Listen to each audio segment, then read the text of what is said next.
हमारी एक और थ्योरी है जो कि ये कहती है कि आपका जो सोशल कैपिटल का मतलब ये है कि आपके जो कॉन्टेक्ट्स होते हैं, जो आपके ह्यूमन फॉर्म में कॉन्टेक्ट्स हैं, आपके दोस्त, आपके फैमिली वगैरह, जो आपको कुछ ना कुछ जो है आपका एज अ रिसोर्स बन रहे हैं, आपको कुछ ना कुछ प्रोवाइड कर रहे हैं। हम अपना कितना कुछ सीखते हैं, हम सोशल नॉर्म्स और वैल्यूज वगैरह सीख रहे हैं उनसे, राइट?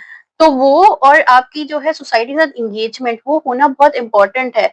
और आजकल हम यही देखते हैं कि जो घर में बच्चे रहते हैं फोन के साथ, उनकी अपनी लोकल कम्युनिटी से जो है वो टाई जो है, एक बॉन्ड है, वो स्ट्रांग नहीं है।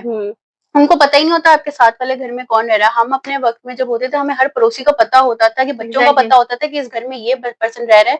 तो हम लोग जो है अक्सर मिलते भी होते थे, तो हम लोग की हाँ। सलाम दुआ चलती रहती थी। लेकिन अब बच्चों को पता ही नहीं है उनके साथ वाले घर में भी अगर कोई उनकी एज का बच्चा है, दे डोंट नो, और वो उनके साथ खेलते भी नहीं है।